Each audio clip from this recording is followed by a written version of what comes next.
नमस्कार मंडळी. गुरु हा नैसर्गिक शुभग्रह आहे हे आपल्याला माहीतच आहे.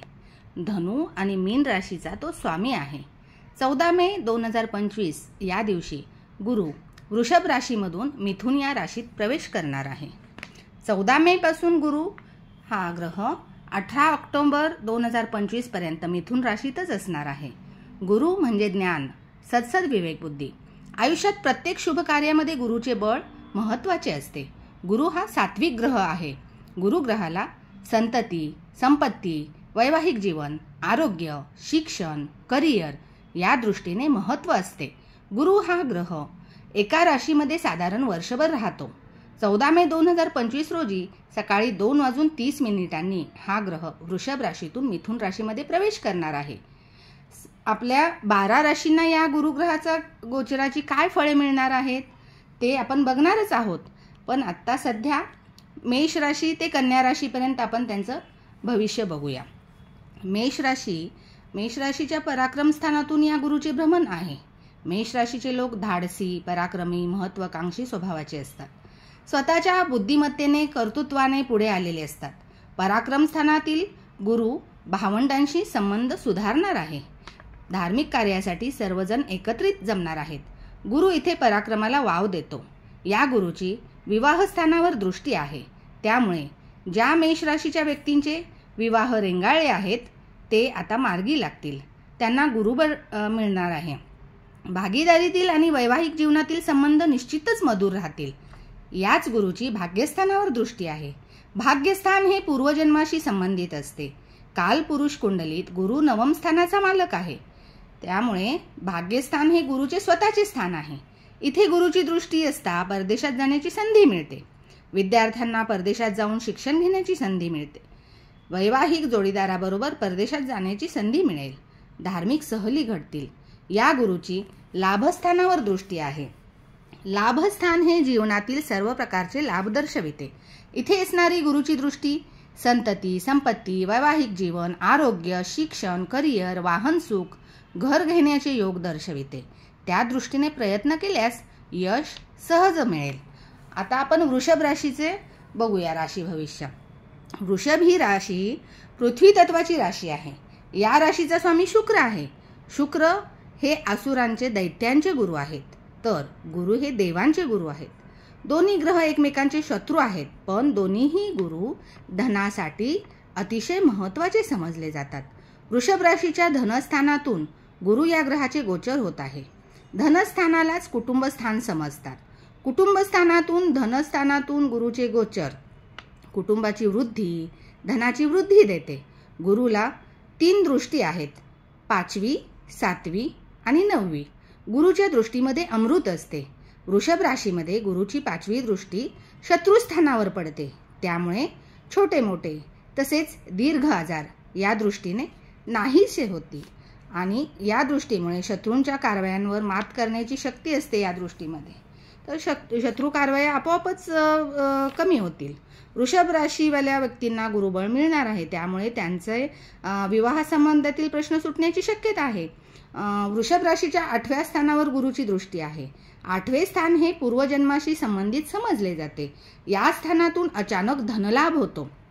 आता आपण मिथुन राशी संबंधी माहिती करून घेऊया. मिथुन ही बुधाची राशी आहे.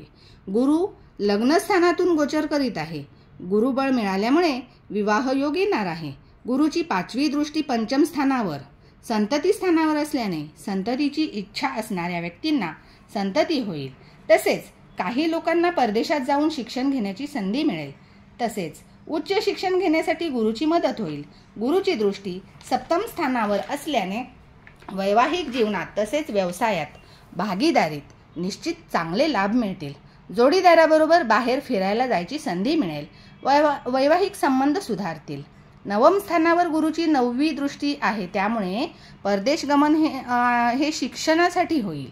तसेच काही धार्मिक यात्रा होतील. देवदर्शनही घडेल. आता कर्क राशी संबंधित जाणून घेऊया. कर्क राशीचा स्वामी चंद्र आहे. कर्क ही चर राशी आहे. चंद्र हा एका राशीमध्ये 2.25 दिवसच राहतो.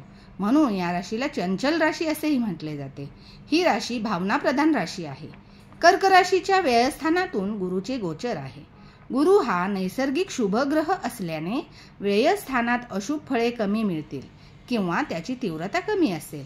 व्ययस्थान परदेशातील वास्तव्य, परदेशातील शिक्षण दर्शविते. त्यामुळे बाहेर जाऊन शिक्षण घेण्याची संधी या कर्क राशीला मिळणार आहे. या दरम्यान आपले आर्थिक बजेट कोलमडणार नाही याकडे मात्र लक्ष द्यावे गरजेचे आहे. असे लक्ष देणे, कारण गुरु व्ययस्थानात आहे. हे स्थान खर्चाचे समजले जाते. याच गुरुची चतुर्थ स्थानावर दृष्टी आहे. चतुर्थ स्थान हे मातास्थान, सुखस्थान समजले जाते. आईचे आरोग्य सुधारेल, सुखामध्ये वाढ होईल, वाहन खरेदी होईल, वास्तूची खरेदी होण्याची शक्यता आहे. गुरुची सप्तम दृष्टी षष्ठ स्थानावर पडल्यामुळे शत्रूच्या कपट कारवाया चालणार नाहीत. दीर्घ आजारापासून व्यक्तीची सुटका होईल. योग्य आहार विहार आणि व्यायाम करून आरोग्याची काळजी घ्यावी. कर्क राशीला डायबेटिसची शक्यता जास्त असते, त्या दृष्टीने काळजी घ्यावी. अष्टम स्थानावर गुरुची 9वी दृष्टी पडते. 8वे स्थान हे मागील जन्माशी संबंधित स्थान असते. हे स्थान अचानक धनलाभही देते. आता सिंह राशी संबंधी आपण जाणून घेऊया. सिंह ही सूर्याची राशी आहे.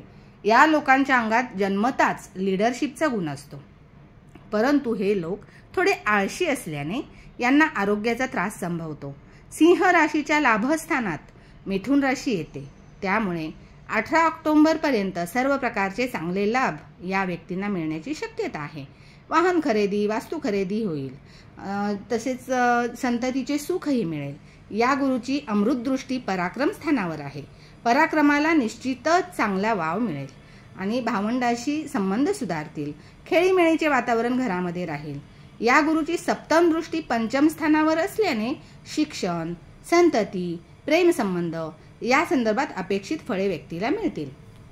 सप्तम स्थानावर गुरुची 9वी दृष्टी आहे. त्यामुळे वैवाहिक जीवनात आनंदी वातावरण राहील. जोडीदारासोबत छोटे मोठे प्रवास घडतील. भागीदारीमध्ये यश मिळेल, लाभ होतील. आता कन्या राशी संबंधी जाणून घेऊया. कन्या ही द्विस्वभाव राशी आहे. बुधाची ही राशी आहे. या लोकांच्या मध्ये चंचलता, चिकित्सकपणा असतो. जास्त विचारामुळे थोडासा संशयी स्वभावही या व्यक्तींचा असतो. कन्या राशीच्या कर्मस्थानातून गुरुचे भ्रमण असणार आहे. कर्मस्थान हे नोकरी व्यवसायातील यश दर्शविते. नोकरीत बढती, बदली, प्रमोशन होईल. वरिष्ठांची मर्जी संपादन होईल. गुरुची धनस्थानावर, कुटुंबस्थानावर दृष्टी असल्याने आर्थिकदृष्ट्या लाभ किंवा कुटुंबात नवीन मेंबर तसेच पाहुण्यांचे आगमन होईल. त्यासाठी पैसेही खर्च होतील. चतुर्थ स्थानावर गुरुची सप्तम दृष्टी असल्याने त्यामुळे मातेचे सुख मिळणार आहे. वाहन खरेदी, जमीन खरेदी, घर खरेदी याचे योग येणार आहेत. त्या दृष्टीने प्रयत्न केल्यास यश नक्की मिळेल.